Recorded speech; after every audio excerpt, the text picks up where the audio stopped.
Start again. Right, it's recording now. Okay. So welcome to this first meeting of the Neighbourhood Plan Working Group in the new council year. As it is the new council year, the first thing we have to do is to elect a chair and a vice chair of this group for this year. So nominations for chair. I'm going to nominate Steve. I'll accept your nomination. I'll second that. Okay. Yeah.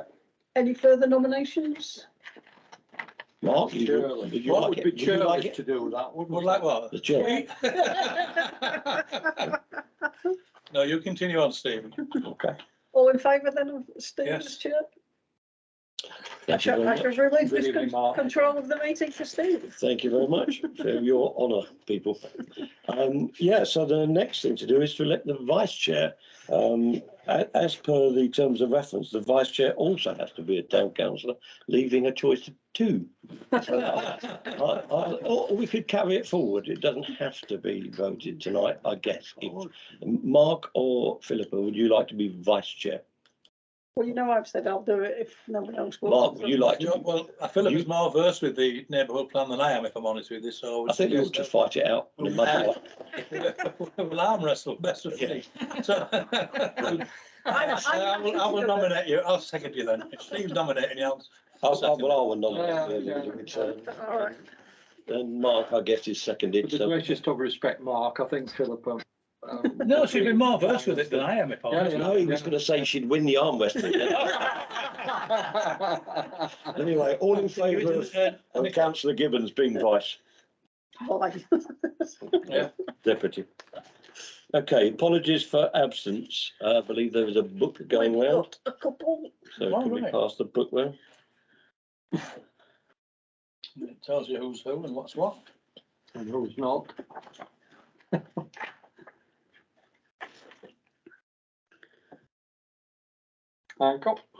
So can I propose that we accept them Yes, both? both. I was aware of one. There's two. There's two. So can we have a look at the? Well, we've got to name them in dispatches, haven't we? For Mick Taylor minutes. and Martin Weaver. Oh, okay. Yeah. So I have a proposal for Mick Taylor. I'll do. Councillor Gibbons. Can we do them together? Well, Just for ease. Yeah, Councillor Gibbons is Mick Taylor and Martin Weaver, Reverend. All those in favour, accepting their reasons. Yes, thank you very much. Okay, moving on. Disclosures of interest. Have we got any declarations of interest from councillors on items on the agenda, please? No. We haven't received any written. No. I guess so. We're not going to grant them as necessary. Okay, minutes of the meeting then. Last held on 16th of May, which were attached. Have we got any comments for that? I'm quite happy with them. Good. So would you like to propose them as being accepted? I propose them. I will second them. I too thought they were a grand set of minutes. So I think you did very well. That you always you did very well. From chat. Oh, Mr. Grace. All those in favour of accepting the minutes? I'll abstain because I wasn't here. So Thank you very much.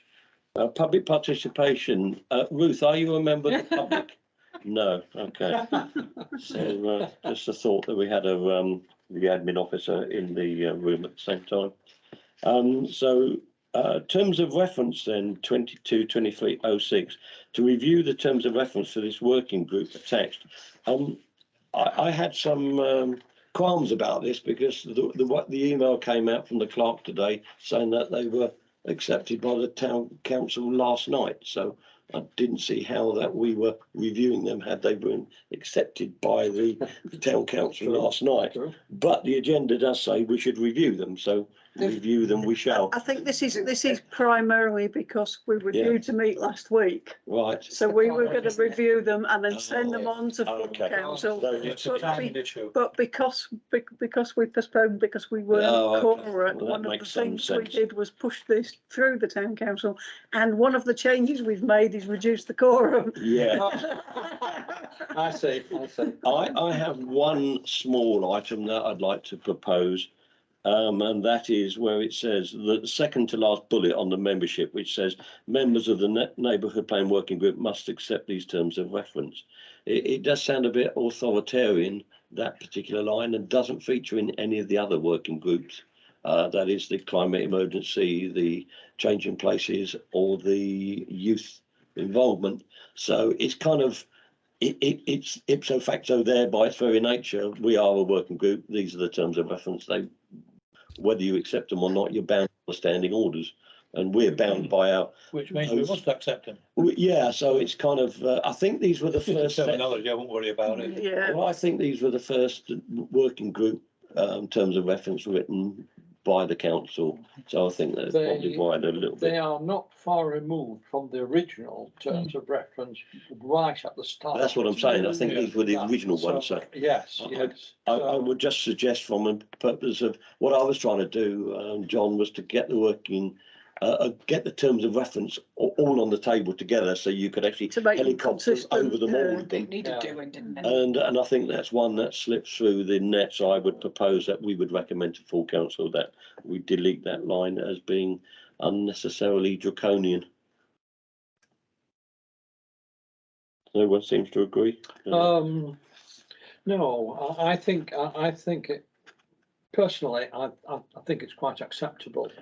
You have the rules, you must abide by them. Okay, then you know what I'm They going to do are- next, then, don't you? You know what the implications of what you're just saying is?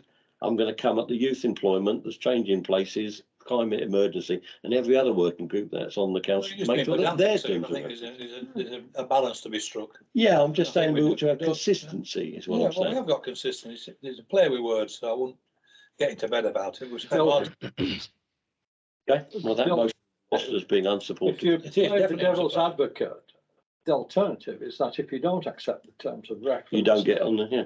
No. Then at some point in the future, you might start querying having to abide by these particular rules. And then where does that take you then? Yeah, but you're indicating that line must be in every terms of reference there. Yeah, that's what you had. Yes, what you're advocating for the solicitors and legal beagles round the Well, table. anything that has lay members, Yes, because as Yeah. councillors we have to. yeah, exactly. Anything that has lay members, which is the climate emergency, the youth involvement, and all that. So, Right. yeah. Okay, well, that motion was lost, but I accept your point, but it has implications. Okay, so moving on then. Anything else on the terms of reference there? I think everything was all right, say from there on in. Okay, There's only three I thought it was bullet fine. points. so shall we deem it reviewed? Yep. Okay. Move on. So 22-2307, review and feedback on the revised plan document from the consultant to receive an update on progress to date and to discuss work needed to complete the document following the feedback from Bradford Council. So Lee, do you want to step in here and take us through that, please? Sure. So I haven't actually done anything since the meeting. I think we were supposed to wait until this meeting and then do the work. I think that was the instruction. But the meeting got cancelled, obviously, so it's just been a bit more delayed. The work that was recommended from Bradford was basically related to the policies. It was focused on the policies. So if I just go through those as they were relayed, and then just unpack the implications a little bit. So the first substantive comment was in relation to something that's not in the plan, and that is a composite policies map that the officers from Bradford said they would like to see. Different areas have different requirements in this regard. Obviously, Bradford are one where they'd like to see in effect your version of a proposals map, which would mean mapping all of the things that we refer to in the policies on a plan where they have points or boundaries that can be pinpointed. It would probably also mean drawing onto a proposals map, if you were to do this, broad corridors, perhaps without definite boundaries, but broad corridors where you want to improve the cycling, walking or green infrastructure links. drawn from the master plan where that's relevant. So that's obviously quite a task for somebody to do using a GIS package to try to map all that and provide a plan when the work's complete. So that was the first point that they raised. The second point related to the vision, where they felt that the vision should refer explicitly to the settlements that make up Bingley within the vision chapter. So that's really just a drafting challenge to try to do that without making it a very unwieldy vision, because clearly referring to 5 different settlements within the Bingley area within a very pithy vision is not easy to do. So we'll have to just try and work on some words for that. What I think that's doable. Bing 1, which is the community facilities that came after the aspirations table. Sorry, the aspirations table. They liked the aspirations table, but they felt that it should have an extra column, which is to indicate how those aspirations were going to be taken forward, and whether that would be through the neighbourhood plan policy, whether it would be through an action by the Bingley Council, whether it would be through lobbying others to do that. So that needs to be done. The Bing 1 on community facilities, that was a fairly late policy that followed the aspirations table, and again, Bradford felt that if we're referring to the need to protect community facilities, then we should identify which ones we're talking about. That work, as far as I'm aware, isn't in any way been done to explicitly identify community facilities and then to decide which ones need to be protected, or is it a case that all community facilities as identified would want to be protected, in which case they want a list. I think that can be done, but I think if doing that, then we'd need to list the community facilities. We need to identify what the community use is, and even potentially set an objective for what's needed to maintain and enhance that facility. And then, of course, that's another job of work for the town council. If you just put a list of facilities on a map and then forget about it, then it won't really increase its protection at all. Just because whoever's seeking to end the use will say, well, it's not being used, it's not been improved, it's empty, it's decrepit, or whatever. So if you're going to do this, then it would mean it over the longer term, you just need to keep your eye on them.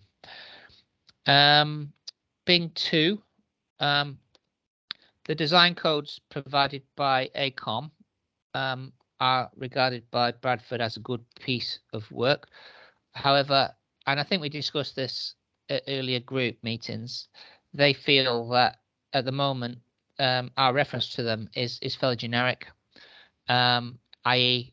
the design codes are presenting you with a palette of potential things you could do, and what Bradford are saying is that maybe in the policies or in your approach you should make some choices.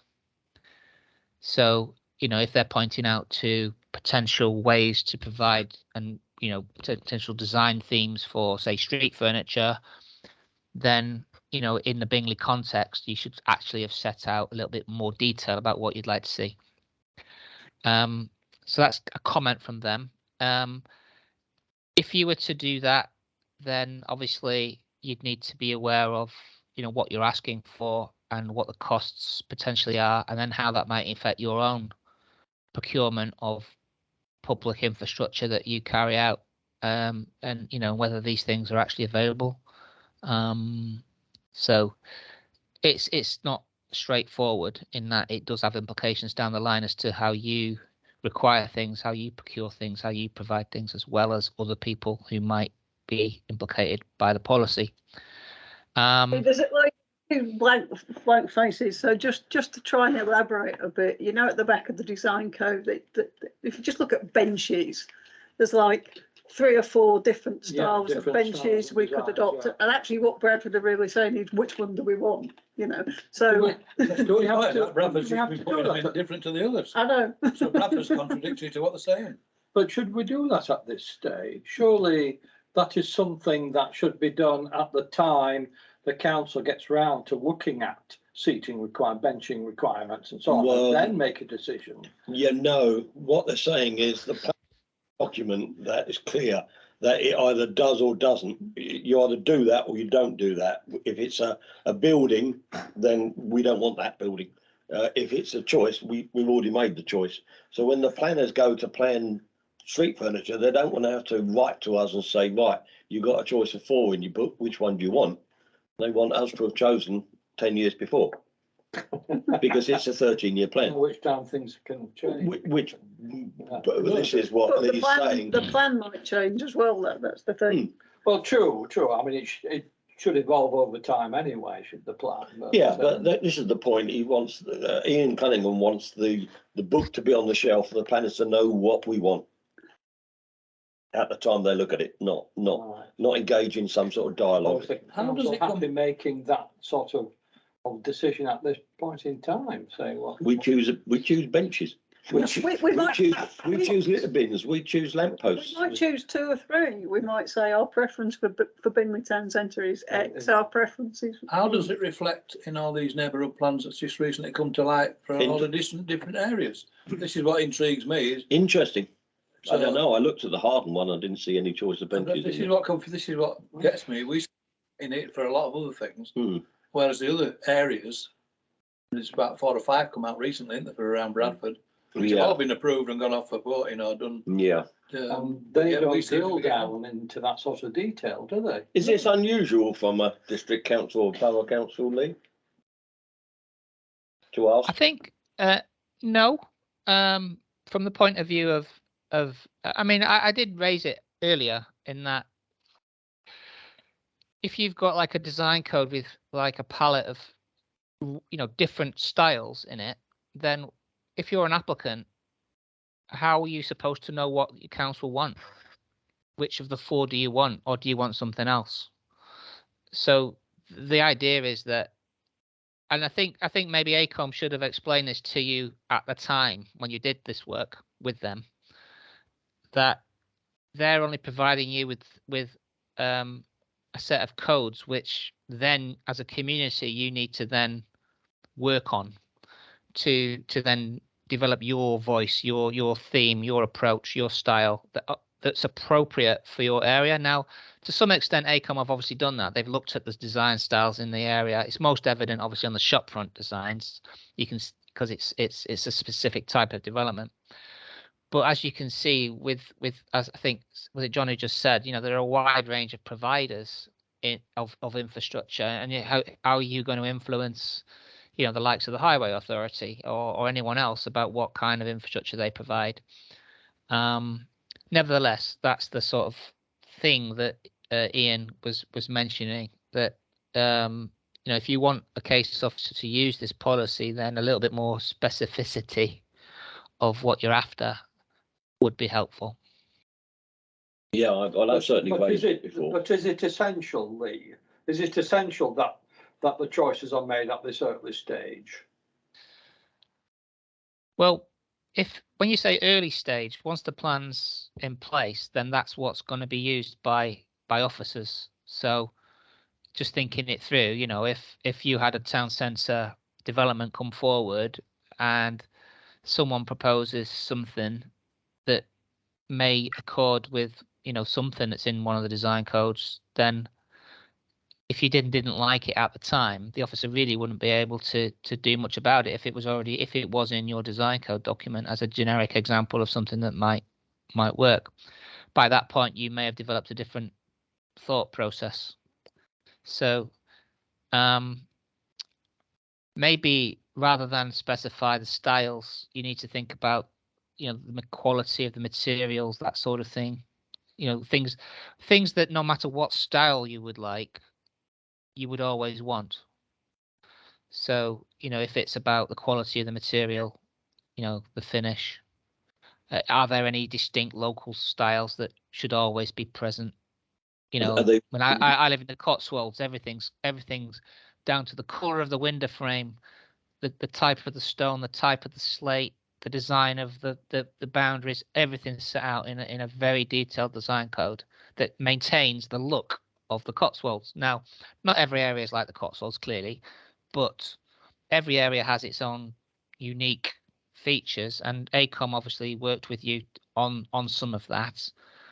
But what Bradford are saying is they think that at the moment, the results as they're set out, and we're just simply referring to those design codes, are too generic to be of use. So, question to you, do you think there's a way that you could, you know, think about the sorts of prevalent styles, the kind of materials and finishes that you think go into making a good quality, well-designed sort of development stroke environment in Bingley, using those codes? The answer should really be in the codes. Absolutely, yes. We need to have a debate. The options that they gave you. Yeah. I mean, but I don't think you can get into that. You can't clearly get into the business of specifying, you know, a particular design of something, you know, to a BS standard. You know, it's just not gonna. No, it's not gonna be appropriate to do that. It's just about giving more of a flavour. Working example, Lee. Bradford Council have just installed 2 benches 50 yards from us on the Millennium Square over here. Now we could go and look at them. They are acceptable and they're what we want going forward. Or we might say, no, they're not. They're black with just wooden slats and we want chrome legs or stainless steel. You know, we want to go up market. We could look at a rubbish bin and say, no, that's not the rubbish. We want one with an emblem on it. That's got the Bingley 5 Wise Locks emblem on it or something. I don't know. But, you know, these are examples of what... The thing is, they put 6 benches out there, steel benches, which are not in keeping with the rest of the 24 benches that seem... Well, then we could... This is the point. If we had a design code that said we want this, they wouldn't have been able to do it. Yeah, that's right. Is the point. Well, your ability to influence some of these big contracts, you know, I mean, you know, if a big local authority like Bradford procures things like benches for the whole of its district, then your specific asks are not going to necessarily get them to change the way they do that. I mean, that's you know, obviously the case. That there have been neighbourhoods who have. It's like John said, if you've got a lot more thought into it a few years down the line, and you've much more further advanced on how you, say, for example, wanted your town centre to develop and the kind of the way you want that to look, then there have been councils that have managed to, you know, sell that idea to the other authorities and the other providers and say, well, you know, we're building a brand here, you know, and frankly, we don't want that crappy bench. You know, we want this bench. So they've managed to agree commuted sort of budgets. So they procure the things themselves, you know, so they take the budget with the promise that they never go back to the council to ask for more money. You know, so there are ways of doing it, but it's kind of beyond this plan in a way. It's more about wider strategy, finances, and all that kind of stuff. Tony. Whose idea was it to paint all of the ironwork black? Was Dawson's. It was public decision. It was Dawson's idea to put it to public consultation. Yeah. Yes, the public agreed. Yeah. Right? But she got it from Ilkley, which leads me nicely on to what I was. Councillor Gibbons, Philippa just made an aside, I don't know where you picked it up, that they wouldn't do the same in Haworth, which is sort of it's a tourist spot, Lee, obviously, you know, with the Bronte sisters. But we could go to Ilkley and see, because that's where Ros Dawson got the black lamppost from, where they have 2-inch yellow lines, you know, double yellow lines. They're 2 inches, not 3 inches. They're black and not blue. So, you know, Ilkley are inflicting pain on Bradford, and I wouldn't be at all surprised if their street furniture is different. So Well, they've got plans their to approve, haven't It it? has just. Yeah. Street recently. furniture is not specified in their neighbourhood plan. yeah, no, I get it. I get it, but we could. This is what Ian Cunningham's asking us to do something which he possibly hasn't asked others. Well, I Well, think is it we're gonna- almost damned if we do and damned if we Yeah. don't. Having Yeah. put the design Yeah. code in that has the options, Yes, Yeah. we've made a rod for our own I back. think we have. Because if other people haven't necessarily had design I didn't codes, see have the they? design codes And in then- actually. So. Well, should we Therefore, take it they're out? not. They're not. No. Oh, well, let's rise to the challenge and do some work. I guess put it in the project plan. But that's what it is, though. It's the code. It's not an order. No, it's a menu of options though, and we need Correct, to choose. yes. We need to choose from. We Yeah. need to whittle it down a bit. Yeah. I suspect. Okay, Lee, do you want to Sorry, move on? Lee. Right, sorry, Lee. That's all right. No, I mean it's an interesting discussion, I think. The next point was one about the master plan and the waterworks site, and whether or not it would be possible to get ACOM to revise that plan or get that plan revised some way. Because I think you all felt that there was a bit of an issue with that site being It wasn't included so given much its status. It's a site allocation conundrum, Yeah. wasn't it? Yeah. It wasn't so much that we wanted to take it out, it's that Bradford were muttering we seem to be into site allocations by Putting it specifying that one and the one in Clyde Street. There's a wharf down there that that is indicated as development areas, and Ian was saying that we were straying into land allocations. But what we said was we could get. I think you came up with some words, didn't you, Lee, that we could ameliorate it or water it down a certain tad by making it not just like making it a wish, not a we would wish to see, rather than this is going to be it. So whether we can open that Pandora's box of the design code and master plan again and get APON to do it, but I wouldn't have thought so. I would have thought it wouldn't have been an issue. Okay. Okay. The next one was Bing 5, which was about the town centre and the policy just set the boundary. Of course, the master plan for the town centre was then referred to separately.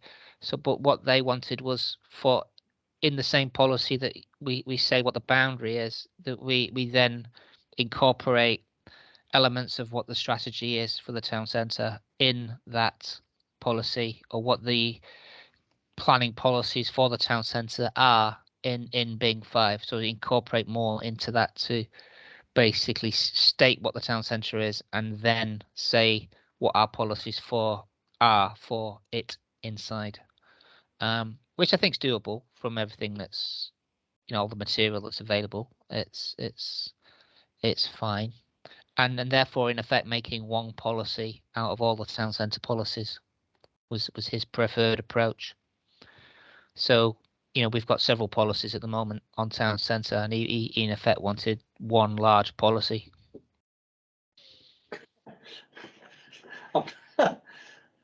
I'm not quite understanding that. I mean, you do one large policy which incorporates all the separate policies. Is that basically what we're saying? In effect, that's kind of what he was saying. Yeah. So in effect, the Bing 5, the boundary for Bingley Town Centre is set out on Figure 1. Bing 6, with then you'd in effect add clauses within the town centre. The following design codes will apply. With presumably similar comments about being a bit more specific, and perhaps we could reorder them. The master plan element would be incorporated, and then finally the changes of use, and then it's maintenance and swimming facilities. I mean, that's quite a mix. I'm not sure swimming facilities could easily be incorporated into that, but the challenge was to see if we could create one comprehensive town centre policy with sections and clauses in it. I think part of the comments that they, I think you have to think about the motivation of some of these comments might be that to in effect create a convenient reference point for all things town centre for a case officer looking at a plan application. And so rather than have very targeted short policies that say what they mean very clearly and that you could refer to, you have one policy so that the case officer can in effect find the town centre policy and everything's in it, which I can understand. But it does then create challenges for making clear what each one means very succinctly. But we can have a go. Leave the swimming pool one outside that. Yeah. And I think so. I don't think that really fits, but that's just my own view. There was while we're talking about town centre, John was the guy who raised the shape of it, the perimeter of it at last meeting, and Ian Cunningham has a third option. It came out of the Valley Master Plan, didn't it, of some years back, and he indicated that one of his officers was going to go away and review what they think the town. Yeah, he seemed to be saying we couldn't redefine the town centre boundary to me. Yeah, he wants us to redefine ours in coordination with what they already think it is, but they weren't in a position to tell us what they think it is. The Air Valley document was written in 2005. They've got a plan, so somewhere they're going to come back to us and tell us what I'd they like think. To see that. Yeah, I really would like to see. Well, that. I might have to put fingers to keyboard again and move it again. So yeah. Right. Yeah. So yeah, and the I was just going to say it's worth saying at this point that they were very complimentary of your survey work, John, and they felt that was better information than they have. Cocknell pints, you know. Better than Rafa, that's a real compliment. Yeah. Thank you. They should award you give you an award at the ceremony in Bradford. Did they notice there was a slight difference in the numerics of the shops between mine and theirs? They didn't comment on that, but they particularly liked the fact that it covered 2 time periods because it did give a picture of pre and post pandemic, and especially in the last 5 years, the internet's really taken off. So it's a good snapshot in 2 periods of time. So it was useful information.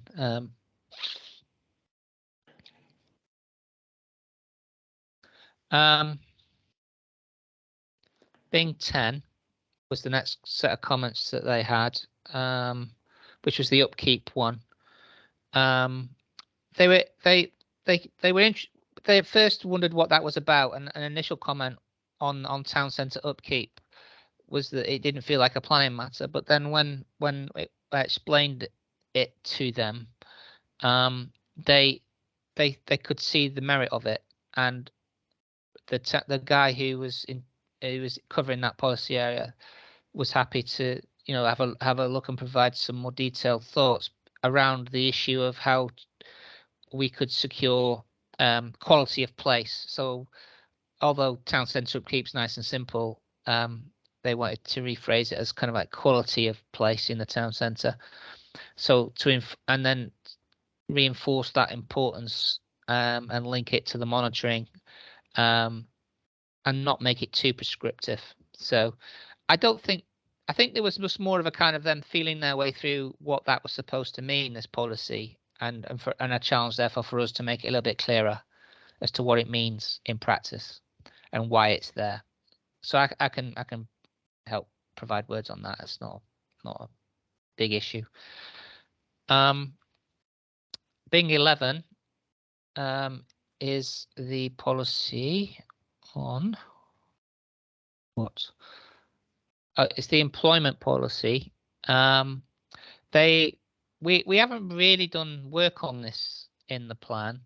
But they felt that if we were to add value, then and avoid repeating what's in the Bradford plan, because clearly there are policies about employment sites in the Bradford plan, then we should set out the sites that we're specifically talking about if you have them and are able to say, and also to set out criteria, maybe more specific criteria than is set out perhaps in Bradford's plan on marketing requirements should people come forward to redevelop away from employment use, or maybe more specific marketing requirements.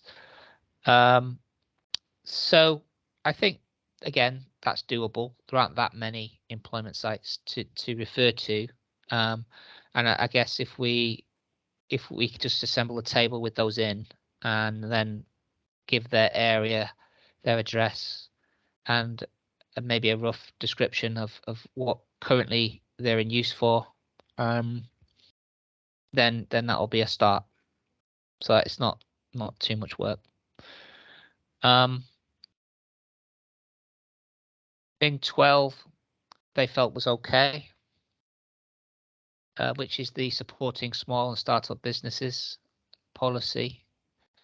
Being 13,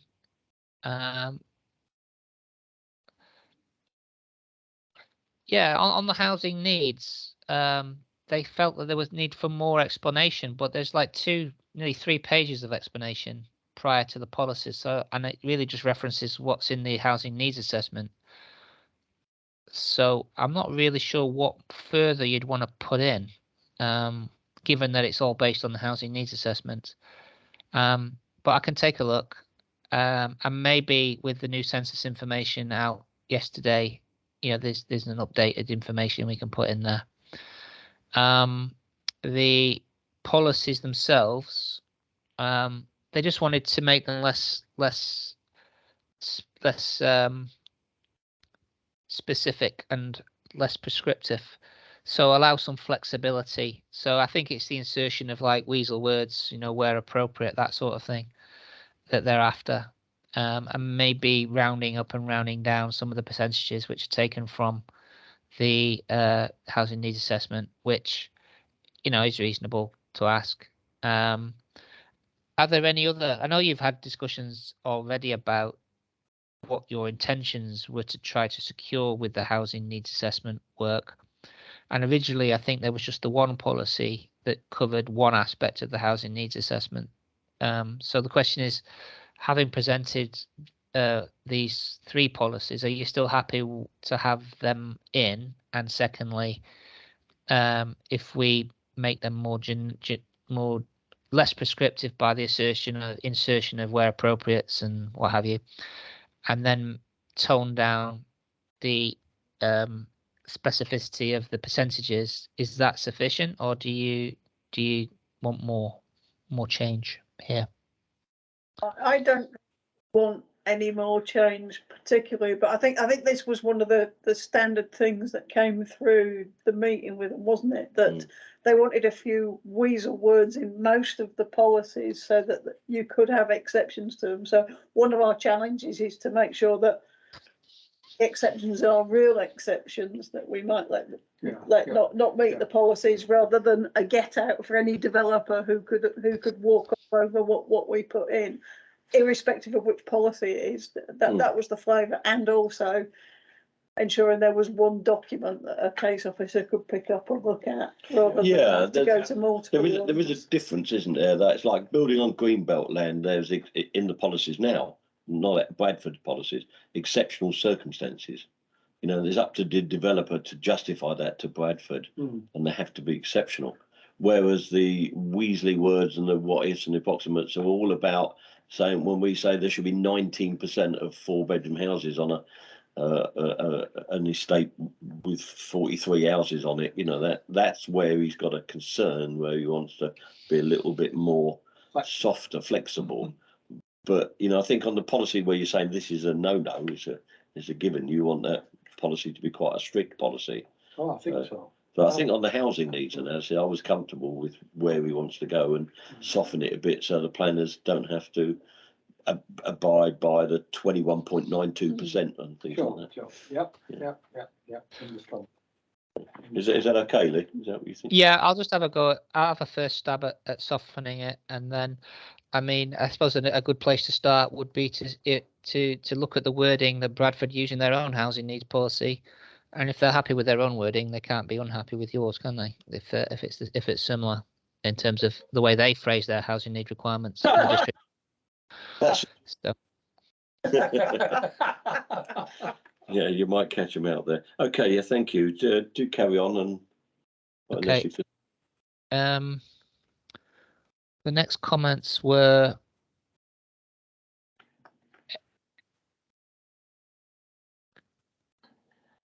on 17 on financial contributions for walking and cycling infrastructure.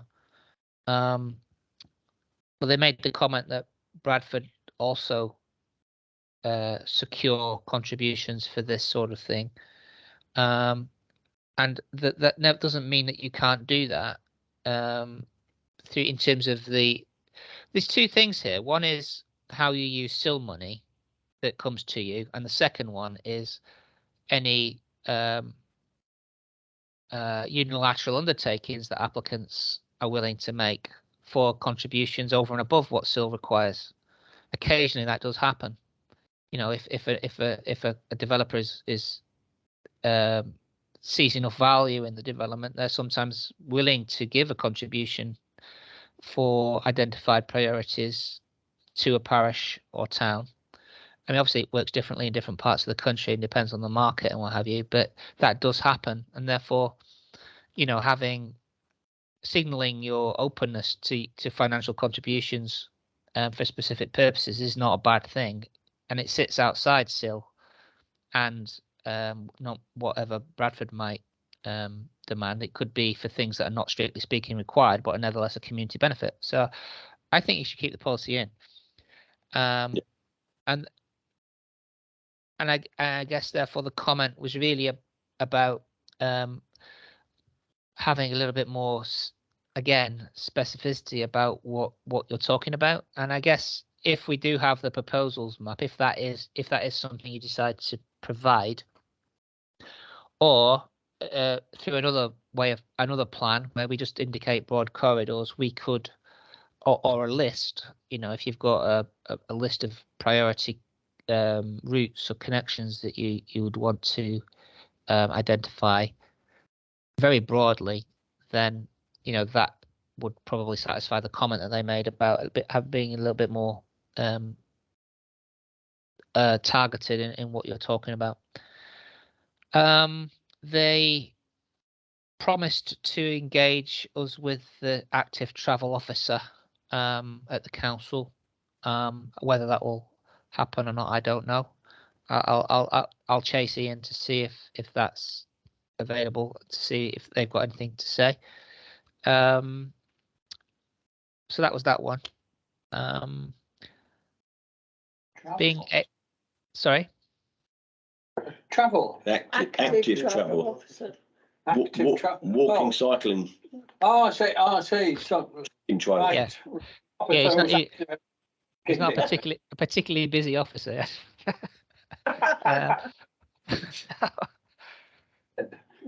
18 was green infrastructure principles, and on that one, they just again wanted a little bit of weasel words, some flexibility, so that not all developments are caught by it. And I think that's fair enough. It was probably a bit of a drafting error, really, because you wouldn't want your house extension to be caught by it. Although, funnily enough, with the biodiversity net gain requirement regulations that have come out as draft for consultation are offering the potential that the threshold for a biodiversity net gain requirement could be anything from 2 square meters of development as the lower threshold to, say, 50 square meters of development as a threshold. And then for things like linear development, like hedges and stuff, again, 2 meters of linear to 50. So quite small developments, very small developments, could be caught under the new biodiversity net gain requirement regulations. So it would clearly be relevant in terms of green infrastructure.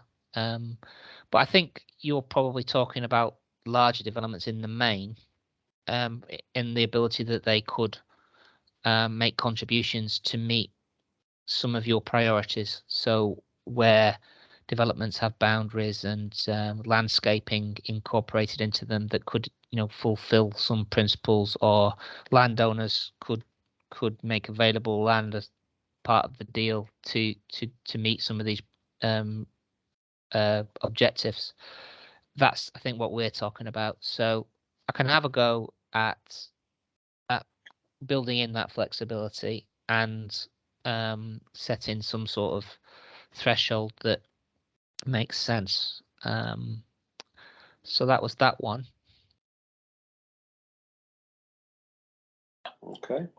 19, they want the list of the spaces in the local green spaces listed in the policy. I could do that, it's not a problem. And they asked and suggested that the landowners should be contacted prior to formal consultation.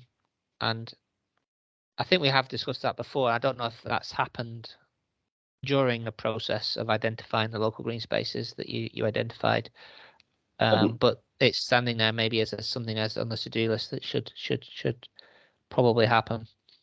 We need to do that for the buildings as well, I guess, and the structures. Yeah. That's been discussed for the last years as to how we do it. How do we do it? Well, it's a question of, do we need to do it before we do the Schedule 14 consultation? Well, the issue then is that the Schedule 14? Well, the building owners will find their buildings in it. So if you go through Reg 14 and then have to make what are potentially regarded by the examiner later on as a significant change. So say you propose to include a very large local green space and then in Reg 14 took it out.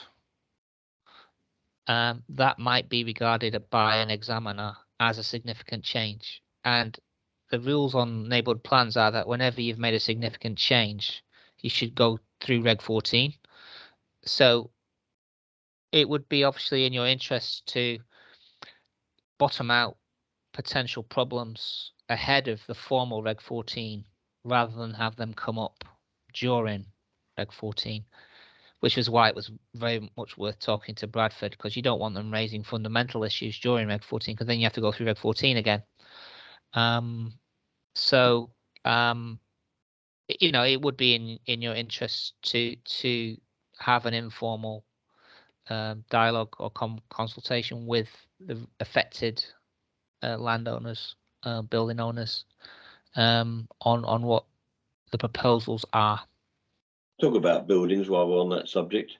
Under your last guidance, which was what the planning officer wants to use the plan for, if a planning application for a particular building comes through, myself and Mick Taylor went through all the buildings and said, this is what we want to preserve: that facade, that tower, that front, whatever it was. So presumably we're going to have to write to the building owner to say, this is what we got in the plan, but this is the implication of it as well.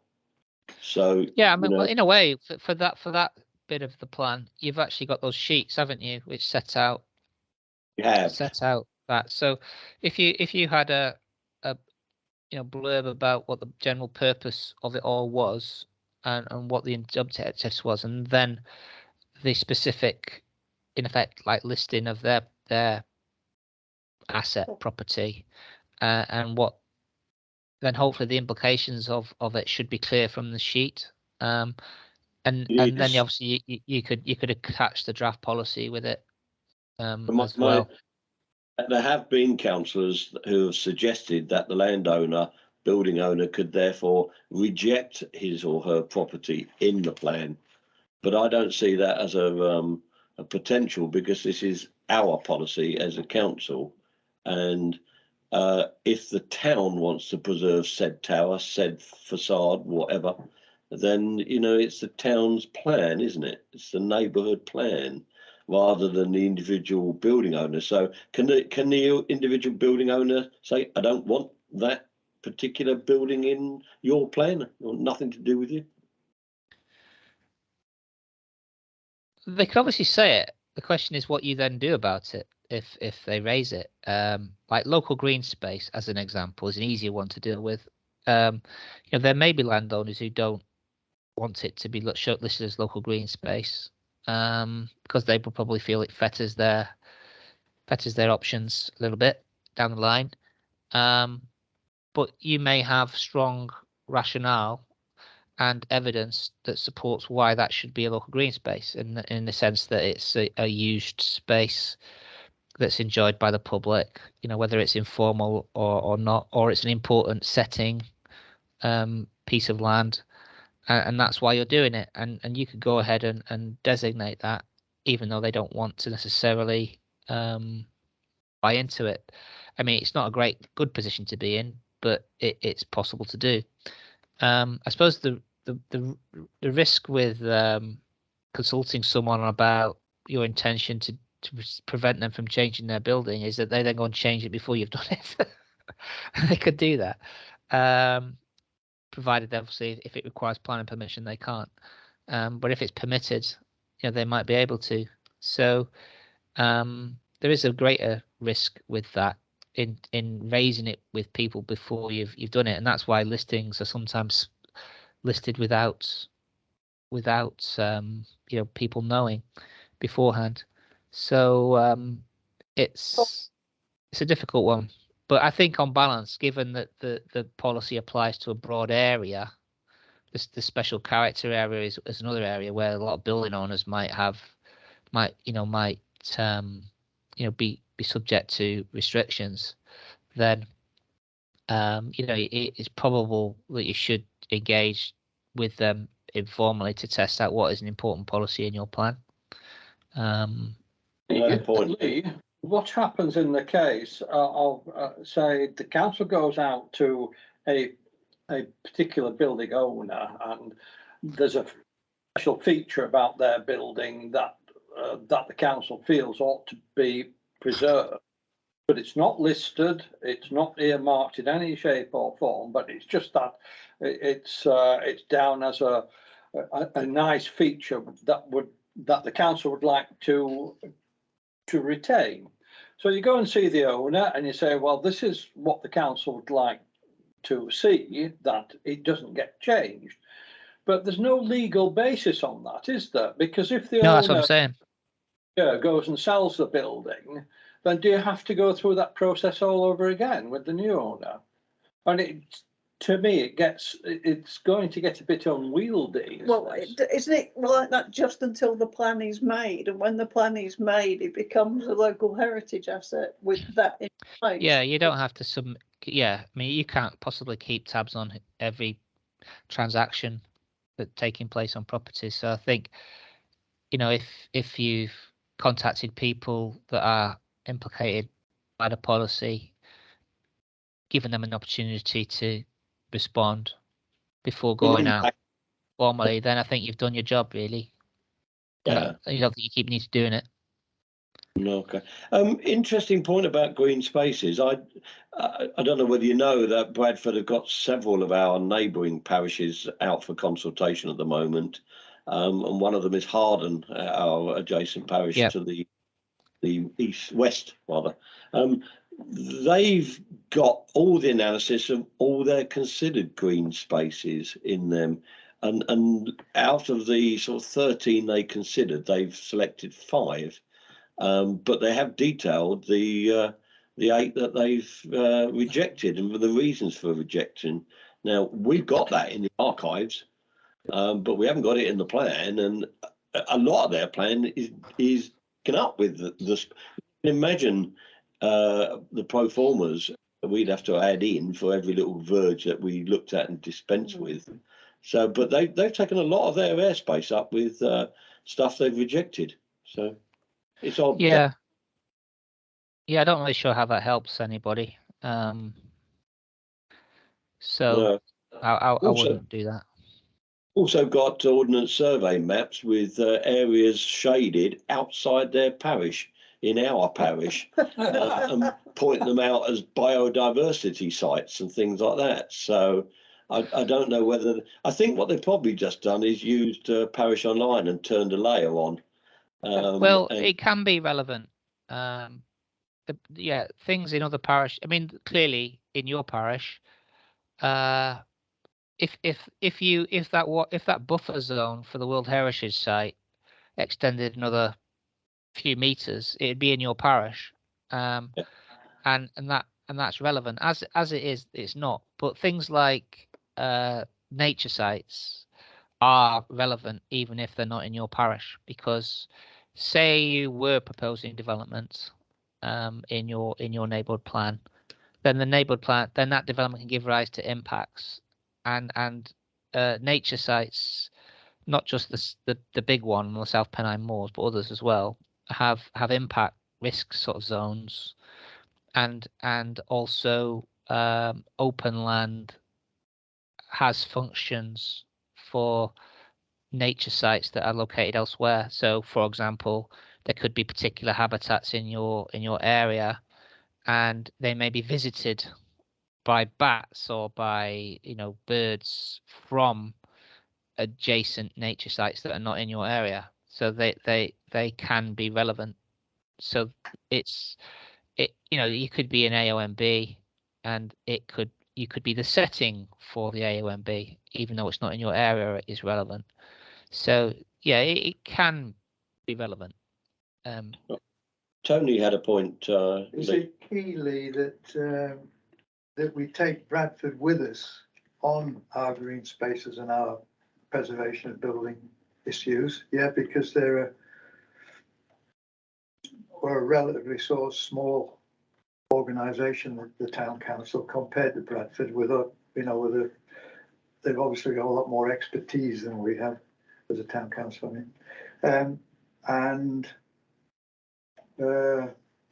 Did they give any indication as to whether they supported our proposals for green spaces?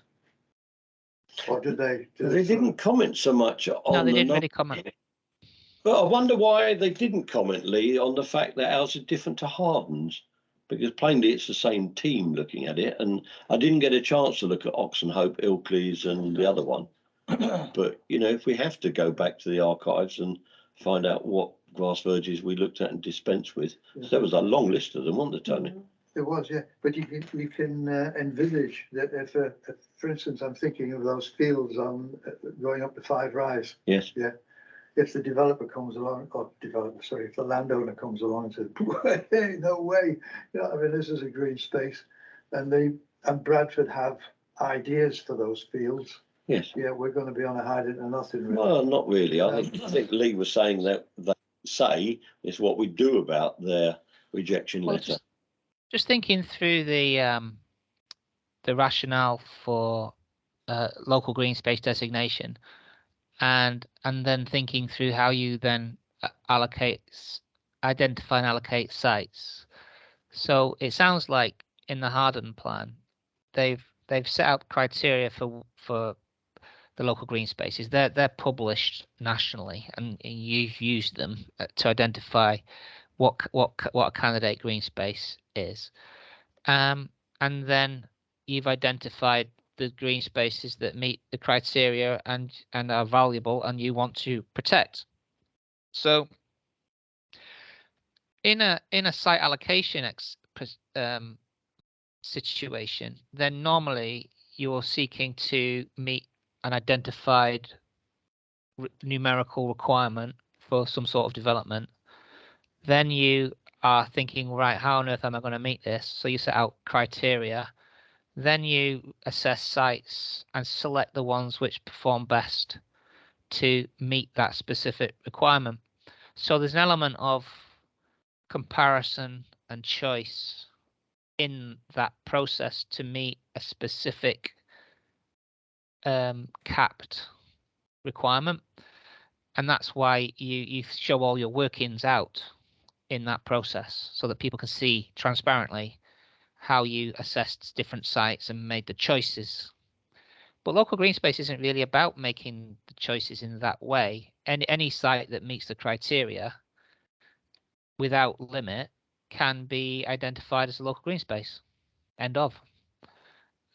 So it's not the same situation. It's not the same approach and not the same process.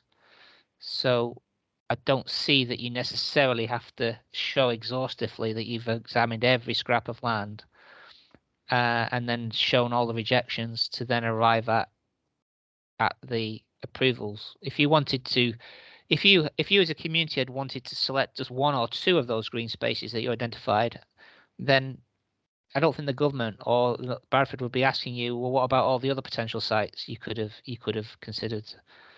So I don't think it's the same. Okay. There's an element of choice in it. If that's what Hardman wants to do, that's fine. I mean, I wouldn't put it in the plan. I mean, it'd be in an appendix, you know, that sort of thing. You study that on your local green spaces. You could, if you'd have presented all of that when I first looked at it, I wouldn't have been surprised. But if you haven't done it, I don't think it's a big problem. Good. We hear what you say. But Lee, if we do now write to the owners of all the green spaces and the heritage assets, do we need to keep all that? Does that all fall into the consultation, even though it's an informal letting them know beforehand? Well, the if you're thinking about it, a big element of neighbourhood plans is the engagement and the consultation, and examiners are pretty hot on looking at those things, and if people have a gripe down the line and sustain objections, you know, either at the next stage and then the stage following, because there will be a further consultation stage when the authority takes it over, Reg 15, 16, then you know, they expect to the examiner, you know, will probably take a dim view if there's not if it's not seen that there's been consultation, especially where it affects their property interests. So I think it's worth doing so that when the Reg 14 version is published, it can be said, you know, that landowners were consulted on it, and it might be that, you know, some of them do make valid points, and you do want to consider them. You can't close off to that. It might do, and they might be relevant. In which case, you amend or adapt your proposal. But it's all good being able to report that in the next stage, so that then it looks like it's been a open and sort of transparent process. So I think, provided you just do it the once, you know, send them the material, explain the purpose, show them how you've reached the position, then, you know, give them a few weeks to respond. That should sort that out one way or another.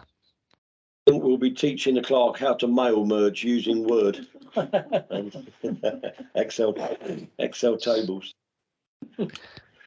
Yes, definitely. And I mean, yeah. We've got to find out who the owners are. That's going to be the more onerous task, I would have thought. Fairly straightforward, that by a land registry. Yeah, £3 a time. Yeah, but yeah. A bit more than that, maybe. Do you have to give them a time limit when you write to them for a reply? If Yeah, I would. I would just give them 3 or 4 weeks. Okay, thank you, Lee. I think you can move on. So the next one is 2021 and 22, which is on the landscape and heritage, and they I think felt, again, it's one of those ones where they felt we couldn't leave it to the appendix and we should put the detail into the policies, which I can do.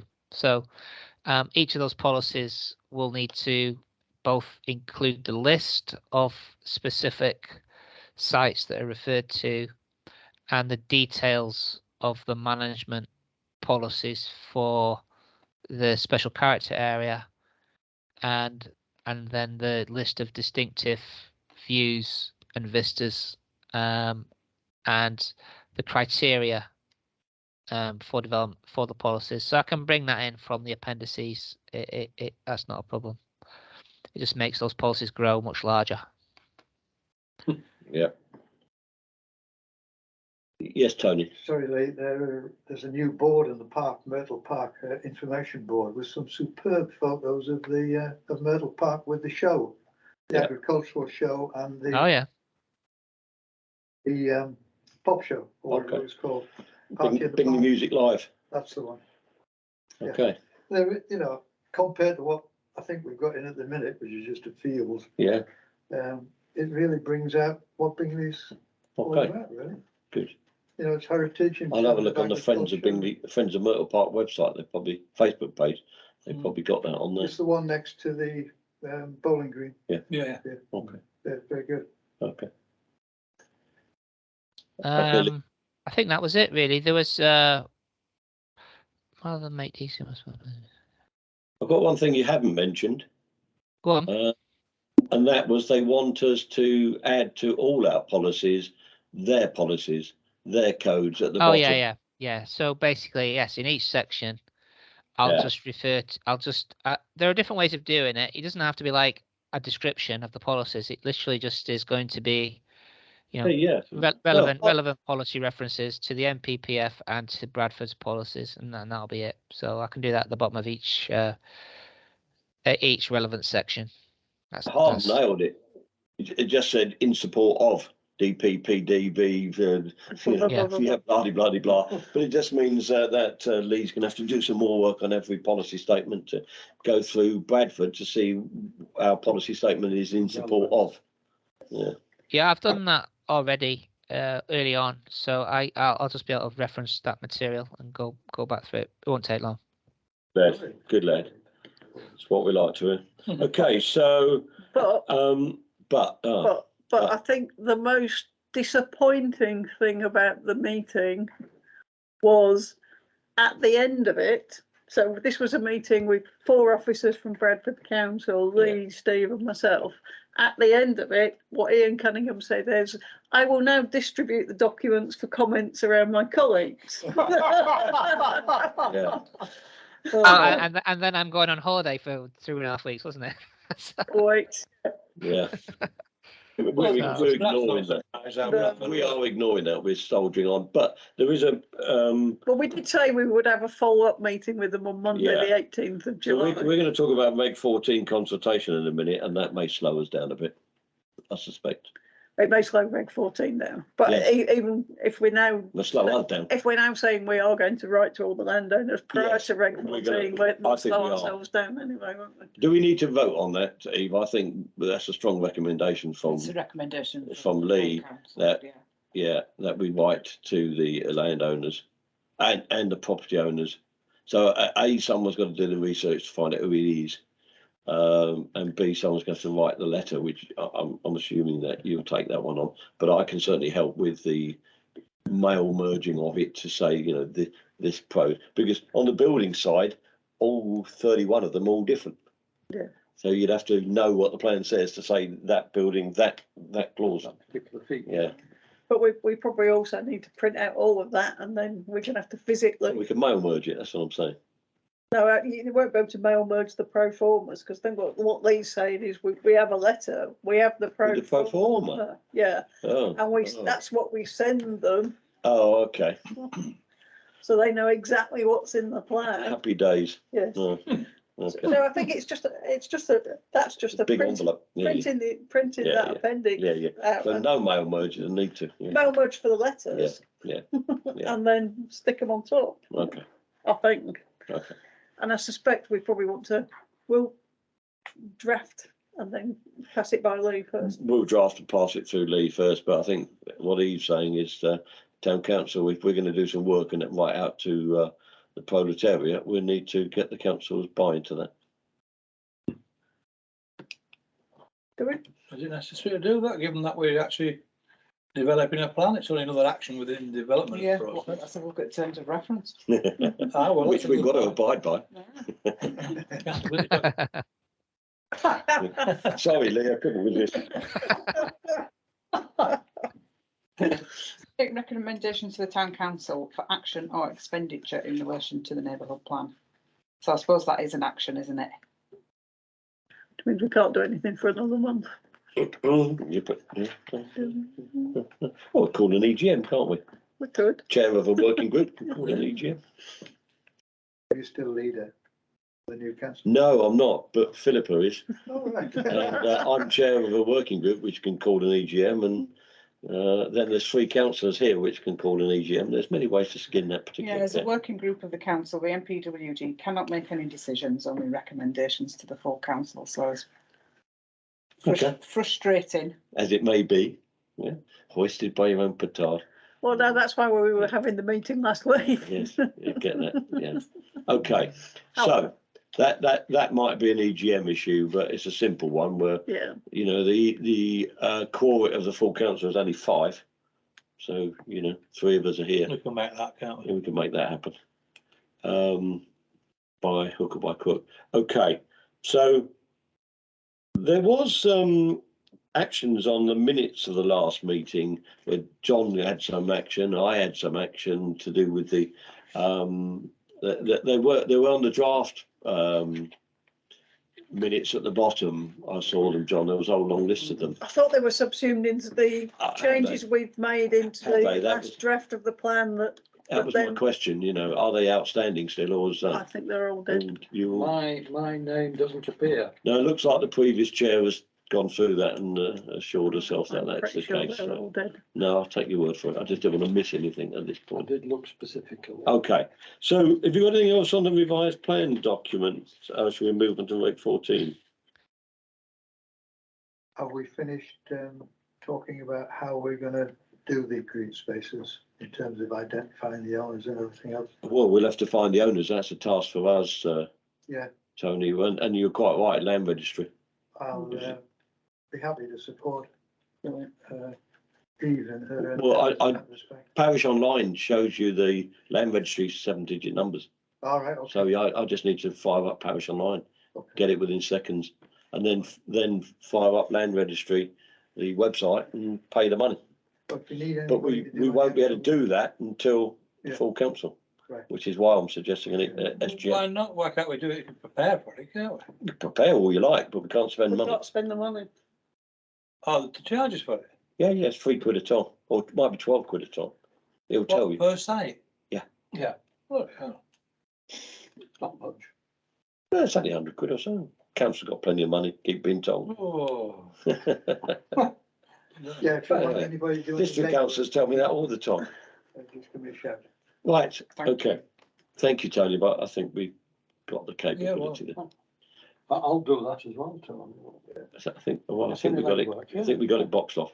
Yeah. It's the permission we need rather than the Yes. how Well, to. let's call it AGM. So should we move on to regulation 14 consultation?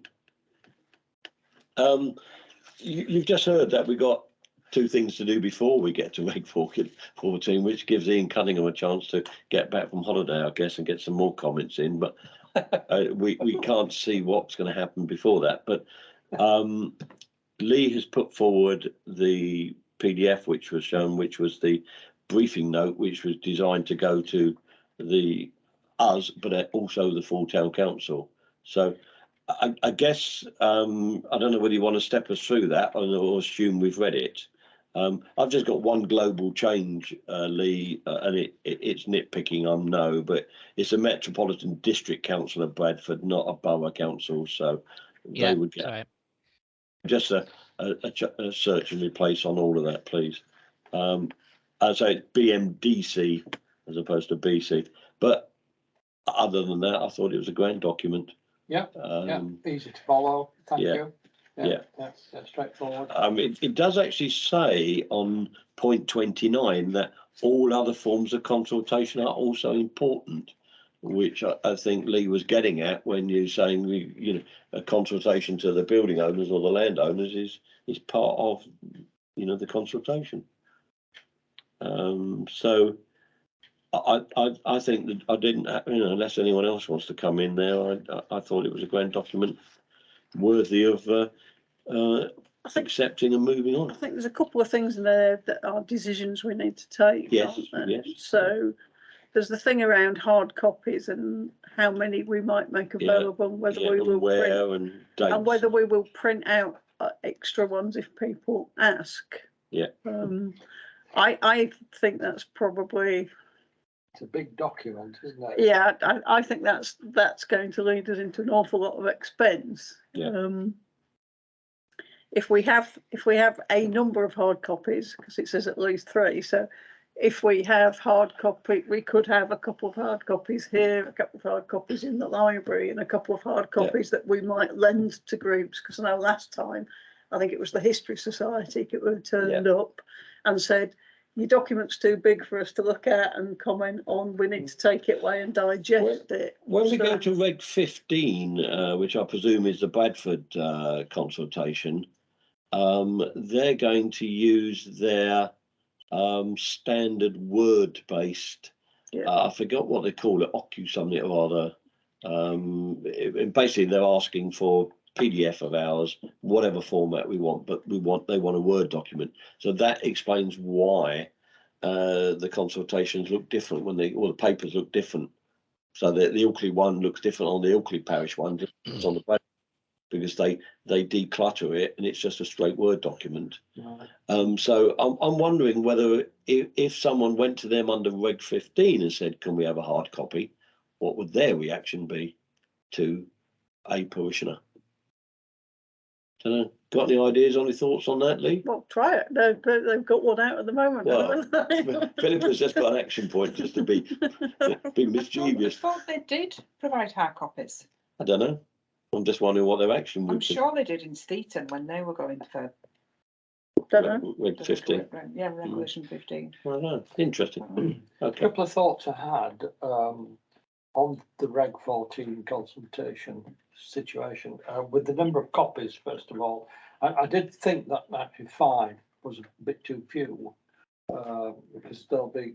I would have thought there'll be quite a number of organisations, especially, who want to have a look at it, and we're looking at a time period of maybe 8 weeks or something, aren't we? So I did wonder whether perhaps 10 might be a better number. So I think it probably is. It's just a spurious thought I had. I think you're right, because each of those parish societies will have a cycle time of getting their meeting together and passing them around and having their open evenings and coffee mornings or whatever. But I would also throw in another curveball here, is I'm the only guy in the parish with hard copies of the design code and master plan, because I bought them myself. You bought them? Paid for a print of them. I can tell you how much they were, but you know no one else had got them. They don't exist. I printed mine. Well, you might have a print of it, but yeah, okay, you can print them. Yeah. But if you want to, I'm the second guy who's got them then. No, well, okay, no, but maybe it depends how good a quality you want them to be. Yeah. So what did your printed copies cost? About 18 quid a throw. Oh, I thought you were going to say something like 80. But if you want 10 of them, that's 360 quid. Yeah. Yeah. I'm just saying that if you want proper copies. Well, don't they say they nominate where they're actually going to be for people to go and look at?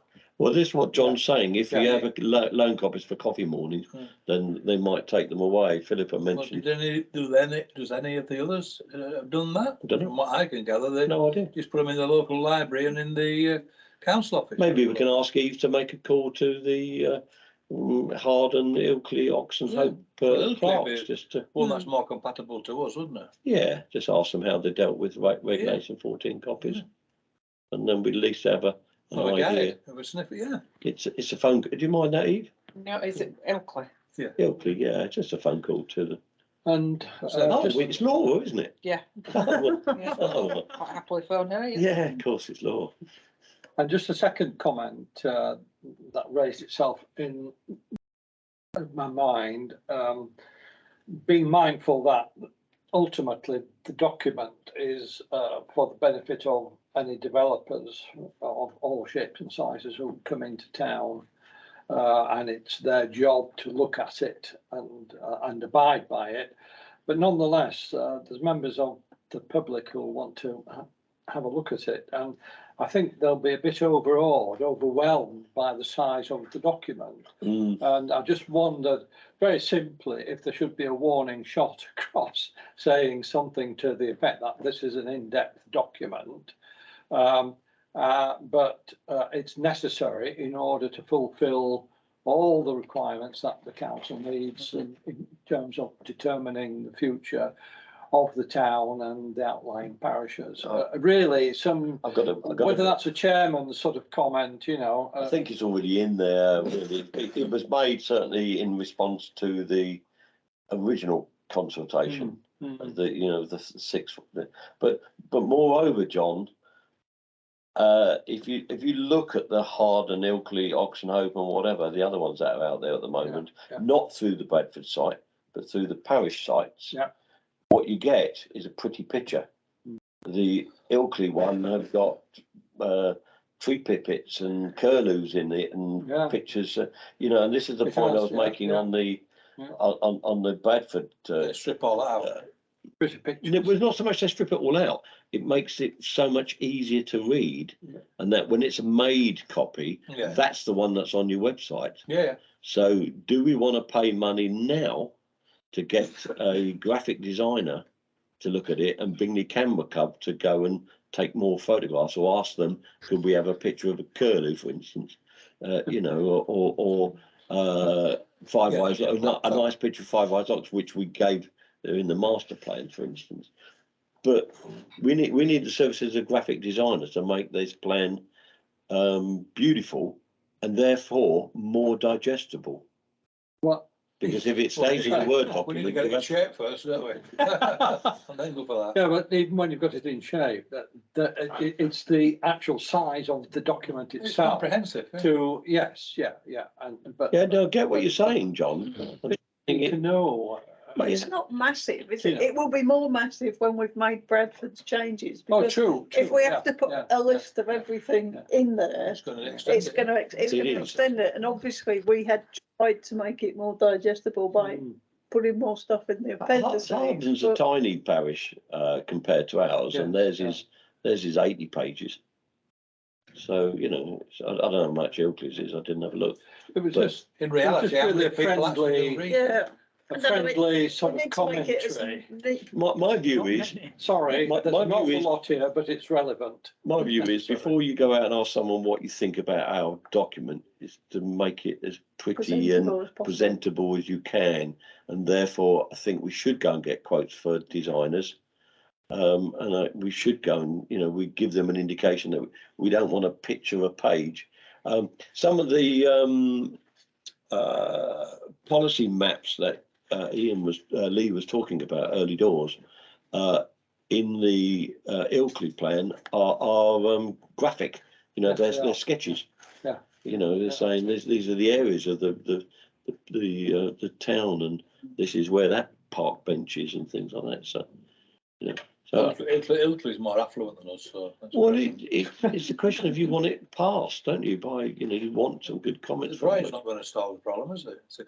I would have thought it's the words of the document that's going to pass it, rather than the necessary drawings that's going to be put in there. I think pretty pictures make people read, don't they? And I'm thinking about what the council look at. They want to look at pretty pictures, will they? Because they've been bogged down. No, the councillors won't. No, and we need to get the document sorted out so we can get going forward with it. But this is Reg 14. This is the people. No.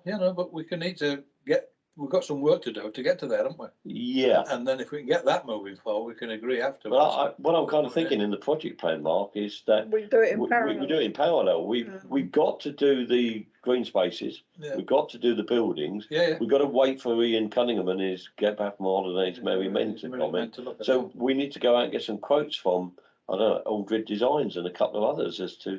Because we did about 2 years ago, I think, when we first had that thought. We just didn't push it. So if we have to get all recommendations approved by the full council when we have the next meeting, let's just get a whole list of things approved and then sure it all as one. Yes. Then we don't have to keep going back to them, do we? We don't want 2 or 3 EGMs, because by the time we gather our information here, we might be at the next council meeting. Yeah. But I do definitely think we should look at graphic designers. What do you think, Lee? I think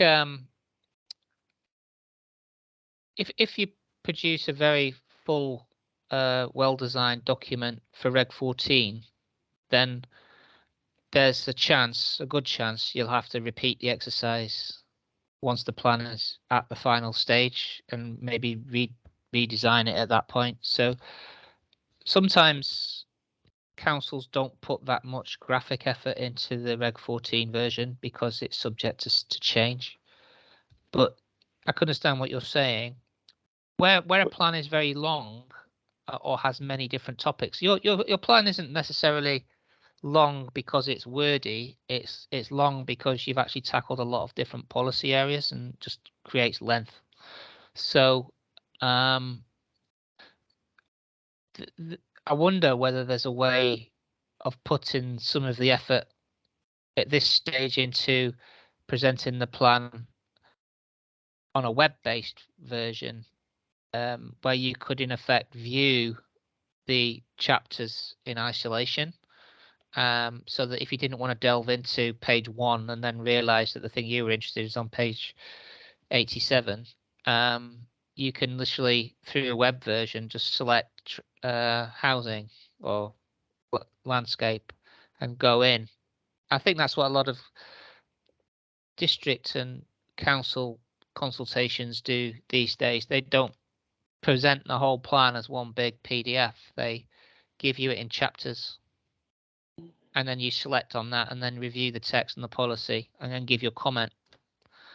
And so in effect, they disaggregate it and dissect it into different bits so it's more digestible. I don't know whether Bradford has a package which they can help you with, for example. Other than that, there are other web platforms out there you can spend money on to use for consultation. Or as you say, you can create a whiz bang, well designed PDF that can go on your website. So I think if you are doing a lot of graphic design effort at the Reg 14, you just have to be prepared that you're going to have to re-engage the graphic designers, later to rework it. Well, you presumably use wording rather than layout, or not? What do you think? Again? You'd be changing wording rather than overall layout. You've established the design principles, and the wording would change potentially, and then the graphics, maps and things like that might change. Photographs. You might just a few because you're a few pages shorter, or add a few because you're a few pages longer. Yeah, okay. Well, I'm also thinking that our website is so annoying that it's up for change that we don't want to be going anywhere near our website. But I'm wondering whether or not we could get another website hosted and with a link from our website to that website, and annoy our current supplier just by saying link to this website, please. Well, there are specialist consultation websites. It shouldn't annoy your provider or designer, because there are plenty of specialist consultation websites, I think, out there that can be utilized, for a specific purpose. Do you have a list? Not off the top of my head, no. But I know that from neighbourhood plans that Andrea's working on right now at Reg 14 and others, they're using a variety. So I'll get you a list of the ones that we know about and forward it to you. It probably is worth talking to Bradford. There might be one in the area that's being utilised. I think Ian's on holiday now, isn't he? From memory, so we can't ask him. Ask him. Parish, though, couldn't we? On one of those. Yeah, chats? exactly. Yeah, see what conversations they had with Bradford. And how they did their schedule. Yeah. Okay. And in terms of the hard copies, a lot of areas just make them available at certain locations, and then the other option is sometimes to make it available like on a CD or a flash drive. Because that's quite cheap. And then in extremis, for the odd request, a hard copy. But that can be quite pricey, as Steve said, if you print off. So He just said on page 7, if you want a paper copy, please call this number and send you a copy in the post. So that ain't happening. I think we want to take that bit out. We're not going to do that. Make That an ain't happening. appointment to come to them. Yeah. Yeah, we want them to come to the hub and sit there and read it, you know, basically, and make an appointment, or go to the local library. People would. Mm. They probably won't understand what they're looking at anyway. That's the problem. So Lee, you've said at least 3 hard copies. Is that a requirement, or is that just a best practice? I think that's just good practice. I mean, I would have thought if we have 2 in the library and 2 here, Yeah. that's probably. Yeah. Unless there is a 3rd location where we might just put something. Well, people are mobile, and this is the town, and it's 50 yards from the high street, so it's as is the library. So Somewhere like in the Cornerstones, it's fairly busy. Oh, I keep forgetting about Cottingley. easily done. But the only other point that was mentioned on the call we had with Bradford was that person at the end talking about the accessibility of the document and their standard that needs to be adopted. But they said they'd help, didn't they? Yeah. With the requirements. It's every table, every photograph in there that needs Tables are just It's awkward. also the font, isn't it, and trying to avoid using italics and lack of headings as well, and not having capitals, not using capitals. Well, again, if we do go to a graphic designer, that is one of the things they should be able to accessible. Yeah. help us with. Yeah. Okay, so it looks like we can't even set dates for Reg 14, but we can do things in parallel. So we've got ourselves a bunch of action points there. So shall we move on to project plan? I don't know how you can project plan this then, Lee, because we've now, how long is a piece of string? Well, I think I can do most of everything apart from things that you need to decide in terms of the amending the policies to bring the details in, that sort of thing. I can do that in a day or 2. But then obviously if there are, upon reviewing the design codes and just looking at them, if there are choices that you think, or more specific things you think you could say, that would be where you guys feed in. If you want me to suggest a few things to give you something to think about, then I could try that just to sort of get the ball rolling, save some time. And Lee, yeah, don't hold back. In terms of ACOM, I've got a relationship. I was the sponsoring counsellor with their lead guy. Does the team want me to go back to? His name was Dr. Wei Ding, which I was keen on saying he was an expert. But no one seemed to get it. Everyone said, "Is he?" Well, yeah. Well, I think with my family, they all went, "Oh, is he?" Yeah.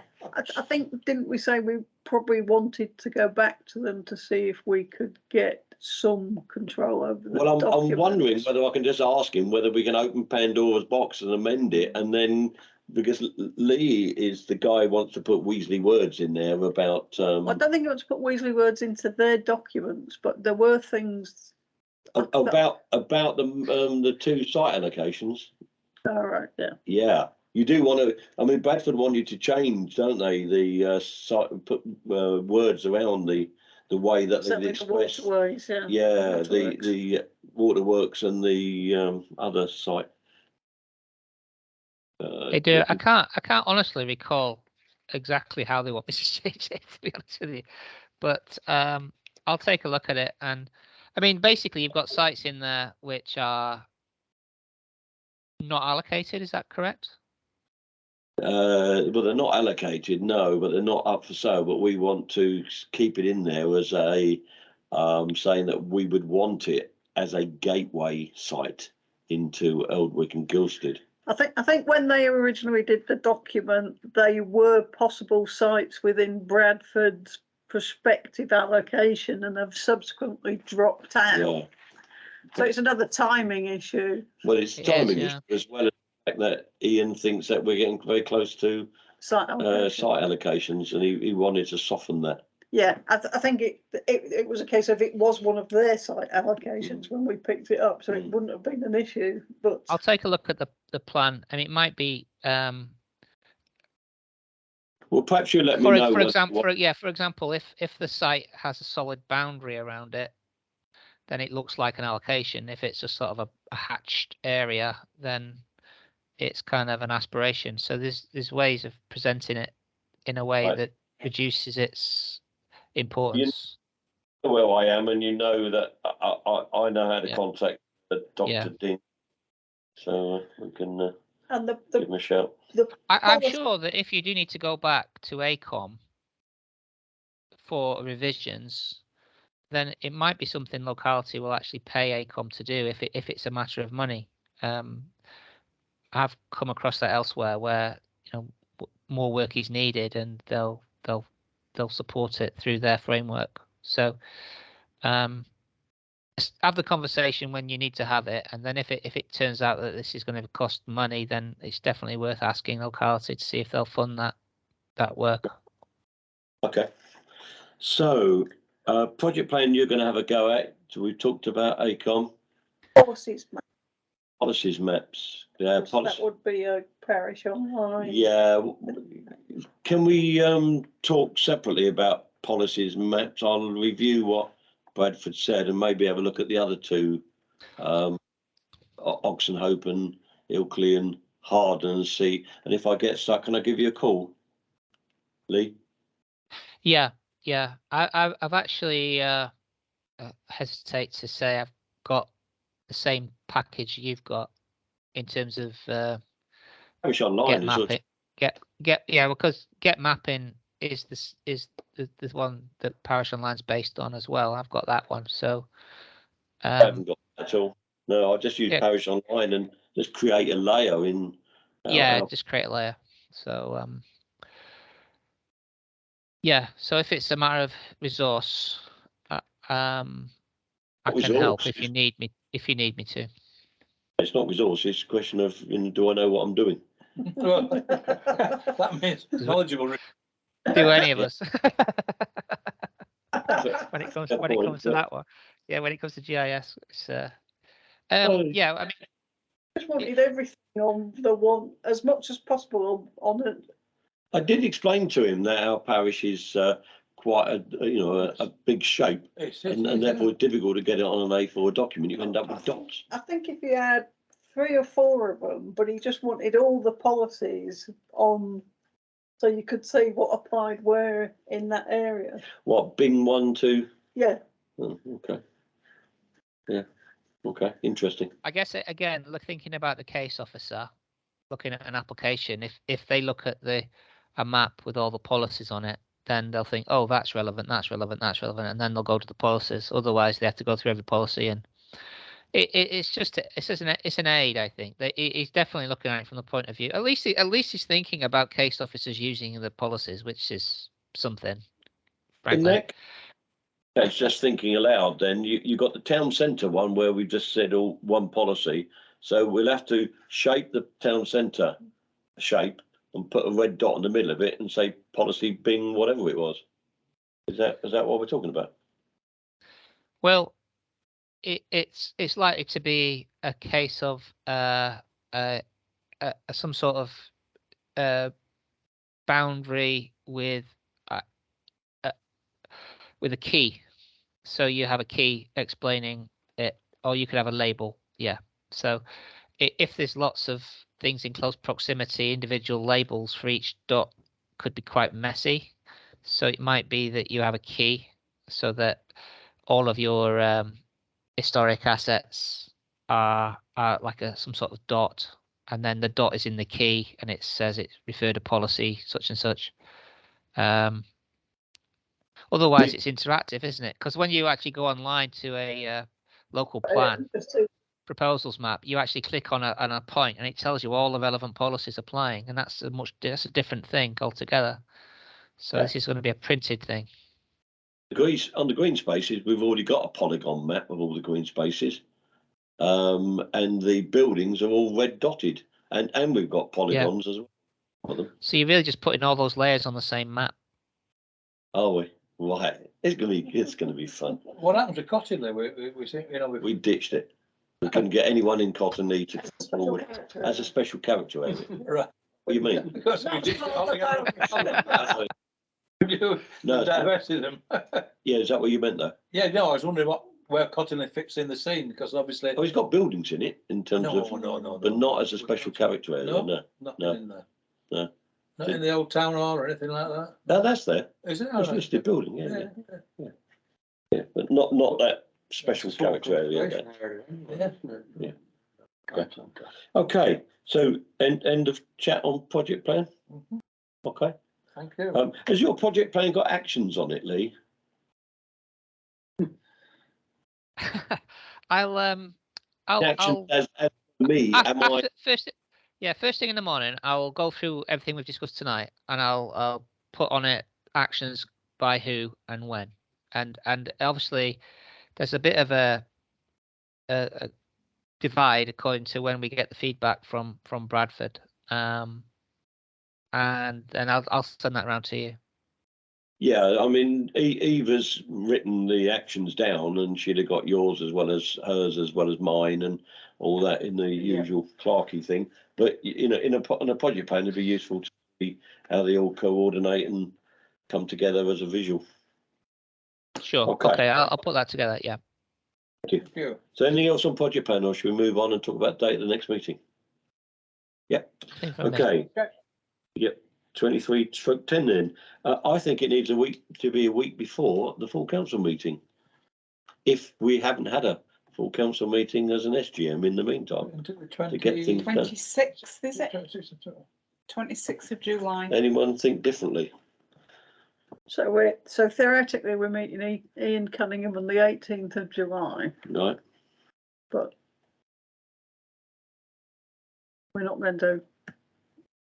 So 26 is a full council, and Ian's in the 18th. Yeah.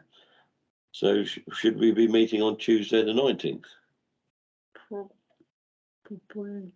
Yeah. Or do we want to be a Wednesday? Which could be Wednesday the 20th. We haven't got anything else on, have we? No, not what? I don't. Not in my diary now. Not. Well, it's the week after Raffin and the. All the other meetings follow through. Don't Yeah. So we're going for 20th. 20th. How are you for 20th? Yeah, I'm fine. For you. Usually isn't, but Right. but if it's necessary, and if that's the date everybody else is happy with, then I'll roll along. My best date would be the day before, the 19th. Okay. Well, I don't have an issue with the 19th, so it's up to. What about you, Lee? 19th. I can make the 19th. 19th. 19. Make sure John Decker's here. Got nothing on that. Nothing on. Right. So decreed. Naked. 19th.